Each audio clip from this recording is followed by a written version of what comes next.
kangalinjirof mga mea hafatra amin'ny alalan'ny watsawacha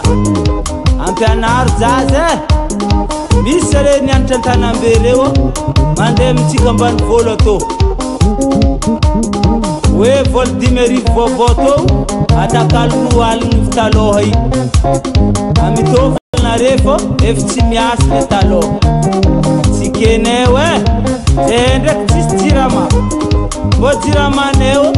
panne solaire télé mandeha amy TV mbô hitane vaovao amy radio Madagasikara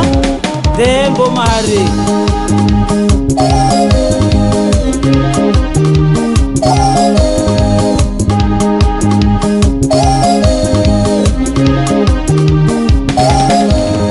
aza misy fagnamiatigny atsika malagasy fiainagna atsika zao ty hitana eratsy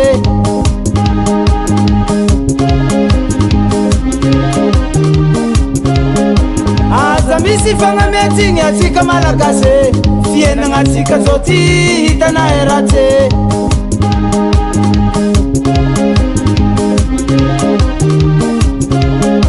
atsika la zegny mandroso mampiasa Facebook isasany zegny tsy miasa mantotry fagnavoky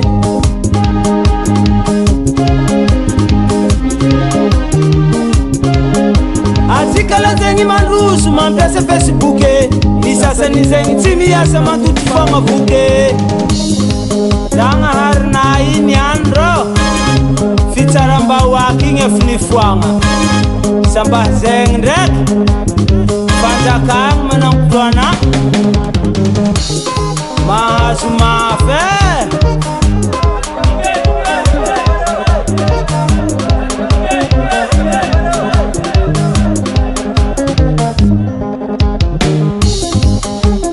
alongandangare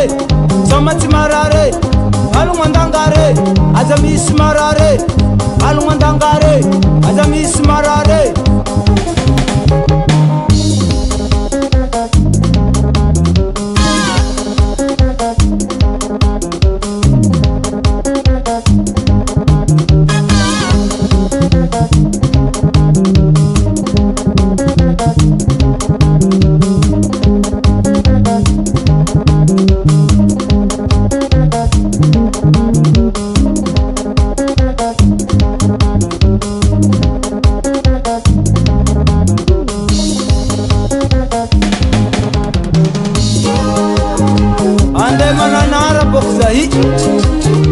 anuma mwafu mtirofu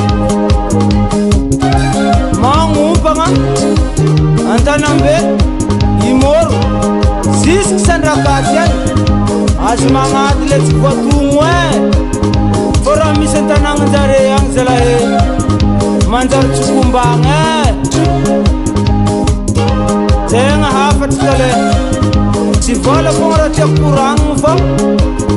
vienu ngatsika jiabe mbanu volo to aza bela tutulolo